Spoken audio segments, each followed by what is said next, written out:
متنازع match referee تبدیل، پاکستان آج UAE کے خلاف میدان میں اترے گا۔ پاکستان کے مطالبے پر اینڈی پائیکرافٹ کو پاکستان کے میچز سے ہٹا دیا گیا۔ اینڈی پائیکرافٹ کی جگہ رچی رچرڈسن میچ ریفری کے فرائض انجام دیں گے۔ ترجمان PCB کا کہنا ہے ایشیا کپ کے حوالے سے ابھی کوئی حتمی فیصلہ نہیں کیا۔ پاکستان نے ضابطۂ اخلاق کی خلاف ورزی پر اینڈی پائیکرافٹ کو ہٹانے کا مطالبہ کیا تھا۔ پاکستان نے گزشتہ روز پری میچ نیوز کانفرنس بھی منسوخ کر دی تھی۔ ادھر ایشین کرکٹ کونسل کی میچ ریفری کے خلاف تحقیقات مکمل۔ ذرائع کے مطابق اینڈی پائیکرافٹ نے جان بوجھ کر ہاتھ ملانے سے روکا۔ ٹاس کے وقت سلمان علی آقا کو مائک بند کر کے بات سننے کا کہا تھا۔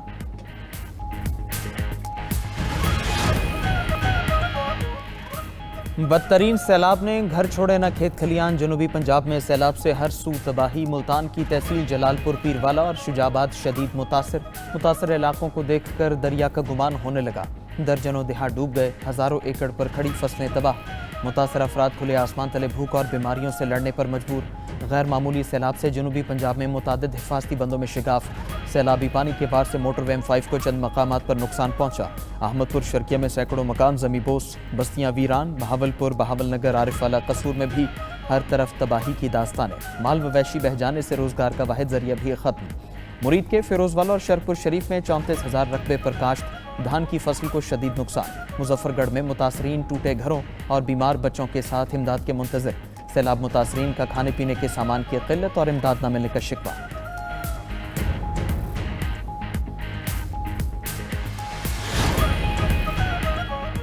پنجاب کے سیلابی ریلوں سے دریا سندھ میں شدید طغیانی۔ گڈو اور سکھر بیراج کے مقام پر اونچے درجے کا سیلاب ریکارڈ۔ گڈو بیراج میں پانی کا بہاؤ 6,11,051 کیوسک تک پہنچ گیا۔ سیلابی پانی سے کچے کے متعدد علاقے زیرآب، لوگوں کو محفوظ مقام پر منتقل کرنے کا عمل جاری۔ دادو کی تحصیل میہڑ میں سیلاب سے کچے میں ذمہ بند ٹوٹ گیا۔ بند ٹوٹنے سے کچے کے 50 سے زائد دیہات زیرآب، سینکڑوں ایکڑ پر کھڑی فصلیں برباد۔ سہون کے مزید 2 بڑے دیہات بھی اونچے ریلوں کی نظر۔ 300 سے زائد گھر پانی کی لپیٹ میں آ گئے۔ گھٹکی میں دریا سندھ میں اونچے درجے کا سیلاب، ریلے گیس کے کنووں کے پلیٹ فارم میں داخل۔ OGDCL قادرپور گیس فیلڈ کے کنویں بھی متاثر۔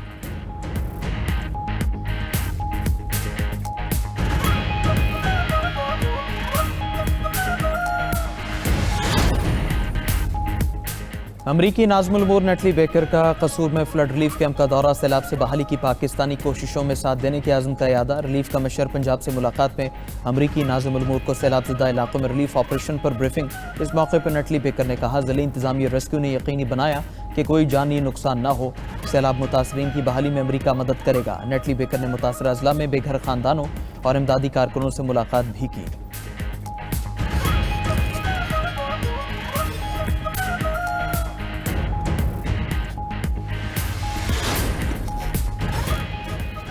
منگل کو ڈیالہ جیل میں بانی پی ٹی آئی سے ملاقات کا دن۔ وزیر اعلیٰ خیبر پختونخوا اور بانی پی ٹی آئی کی بہنوں کو ملاقات کی اجازت نہ ملی۔ نیاز اللہ نیازی اور سلمان اکرم راجہ کو بھی ملاقات کی اجازت نہ ملی۔ علی امین گنڈا پور کہتے ہیں پی ٹی آئی کے اندر منافق لوگ موجود ہیں، پارٹی کی اندرونی تقسیم کی وجہ سے ملاقاتیں روکی جا رہی ہیں، جھوٹے الزامات اور سیاسی پروپیگنڈا ہمیں نقصان پہنچا رہا ہے۔ وزیر اعلیٰ نے مزید کہا بانی پی ٹی آئی کے دور میں دہشت گردی ختم ہو گئی تھی، دہشت گردی کے واقعات میں حالیہ اضافہ تشویشناک ہے۔ وزیر اعلیٰ خیبر پختونخوا علی امین گنڈا پور کی بنو میں شہید میجر عدنان اسلم کی گھر آمد۔ میجر عدنان شہید کے اہل خانہ سے تعزیت اور دلی ہمدردی کا اظہار کیا۔ کہا کہ پورے قوم کو ایسے بہادر سپوتوں پر فخر ہے۔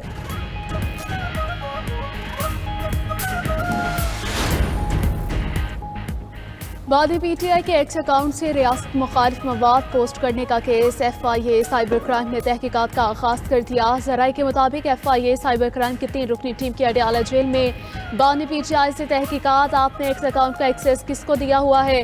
ٹیم کا سوال۔ مزید پوچھا کہ آپ کے ایکس اکاؤنٹ سے جو چیزیں پوسٹ ہوتی ہیں کیا آپ کو علم ہے؟ بانی پی ٹی آئی نے کہا کہ میرا ایکس اکاؤنٹ کون استعمال کرتا ہے میں نہیں بتاؤں گا۔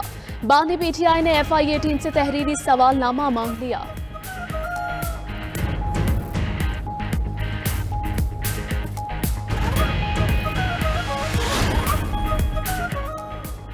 اسلام آباد ہائی کورٹ کے جسٹس طارق محمود جہانگیری کو عدالتی کام سے روک دیا گیا۔ چیف جسٹس سرفراز ڈوگر اور جسٹس محمد اعظم خان پر مشتمل ڈویژن بینچ کا وکیل کی درخواست پر حکم نامہ جاری۔ جسٹس طارق جہانگیری کو سپریم جوڈیشل کونسل کے فیصلے تک بطور جج کام سے روکنے کا حکم۔ بینچ نے آئندہ سماعت پر اٹارنی جنرل سے درخواست کے قابل سماعت ہونے پر معاونت طلب کر لی۔ سینئر قانوندان بیرسٹر ظفر اللہ خان اور اشتراء اوصاف عدالتی معاون مقرر۔ دوسری طرف جسٹس طارق محمود جہانگیری کا ڈویژن بینچ کا حکم چیلنج کرنے کا فیصلہ۔ تحریری حکم نامہ ملنے کے بعد اپیل تیار کی جائے گی۔ اسلام آباد بار ایسوسی ایشن نے آج ہڑتال کا اعلان کر دیا، کہا کہ جسٹس طارق کو عدالتی کام سے روکنے کا فیصلہ واپس لیا جائے۔ امریکی صدر سرکاری دورے پر برطانیہ روانہ۔ صدر ٹرمپ کا کہنا ہے کہ امریکہ اور چین میں ٹک ٹاک پر معاہدہ طے پا گیا۔ ٹک ٹاک کی خریدار کا اعلان جلد کرے گا۔ ہمارے پاس ایسی کمپنیاں ہیں جو ٹک ٹاک خریدنا چاہتی ہیں۔ امریکی صدر نے مزید کہا کہ نیٹو اور یورپی یونین کے ممالک کا روس تیل خریدنا اہم مسئلہ ہے۔ غزہ میں اسرائیل کی زمینی کارروائی بارے زیادہ نہیں جانتا۔ ہمارے پاس معاہدہ کرنے کا ہنر ہے۔ ہم نے 7 جنگیں رکوائیں۔ نیٹو اور یورپی یونین روس سے تیل خرید رہے ہیں۔ اگر وہ ایسا کرنا بند کر دیں تو میں روس پر پابندیاں لگا سکتا ہوں۔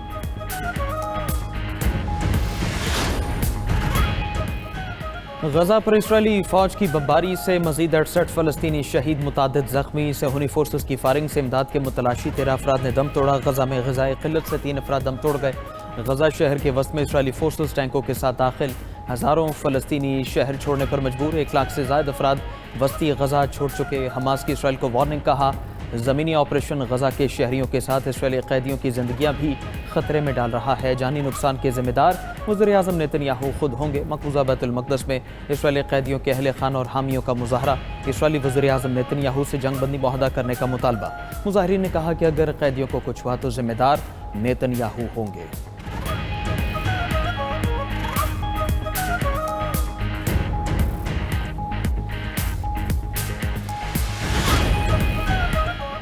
غزہ میں جاری جنگ اخلاقی، سیاسی اور قانونی طور پر ناقابل برداشت ہے۔ اقوام متحدہ کی سیکرٹری جنرل انٹونیو گوتریس کی پریس کانفرنس، کہا غزہ میں جو کچھ ہو رہا ہے وہ ہولناک ہے۔ ہم غزہ شہر کی منظم تباہی اپنی آنکھوں سے دیکھ رہے ہیں۔ اسرائیل فلسطین تنازع کے 2 ریاستی حل کے بغیر مشرق وسطی میں امن ممکن نہیں۔ اسرائیل جنگ بندی مذاکرات کے لیے سنجیدہ نہیں ہے۔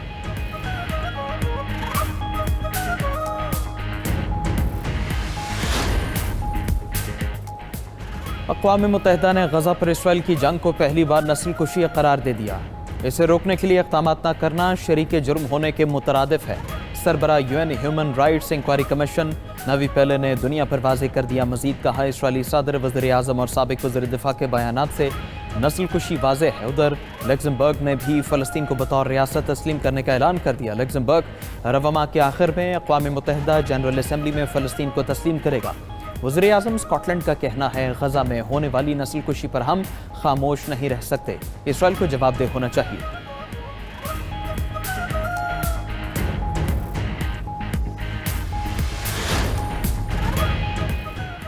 ایرانی سپریم نیشنل سیکیورٹی کونسل کے سیکرٹری کا ریاض کا دورہ۔ سعودی ولی عہد محمد بن سلمان نے علی لاریجانی کا استقبال کیا۔ محمد بن سلمان اور علی لاریجانی کے درمیان 2 طرفہ تعلقات اور علاقائی پیش رفت پر تبادلہ خیال۔ لاریجانی کا سعودی عرب کا دورہ دونوں ممالک کے درمیان مشاورت کا تسلسل ہے۔ دوحہ میں سعودی ولی عہد کے ایرانی صدر سے ملاقات بھی ہوئی تھی۔ ٹرمپ انتظامیہ نے یوکرین کے لیے پہلا امریکی اسلحہ امدادی پیکج منظور کر لیا۔ امدادی پیکج کی مالی معاونت نیٹو اتحادی ممالک کریں گے۔ یہ امداد ایک نئے نظام کے تحت دی جائے گی جس میں یوکرین کی ترجیحی فہرست کے مطابق امریکہ کے ذخائر سے ہتھیار فراہم کیے جائیں گے۔ ابتدائی طور پر $500 ملین کا اسلحہ فراہم کیا جائے گا۔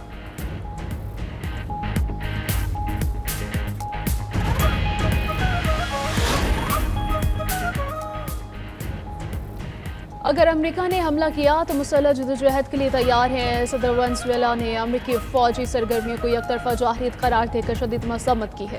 کہا کہ امریکہ وینزویلا پر عدالتی، سیاسی، سفارتی اور عسکری حملے کر رہا ہے۔ دونوں ممالک میں روابط تقریباً ختم ہو چکے۔ 25 لاکھ فوجیوں اور رضاکاروں کو متحرک کر دیا ہے۔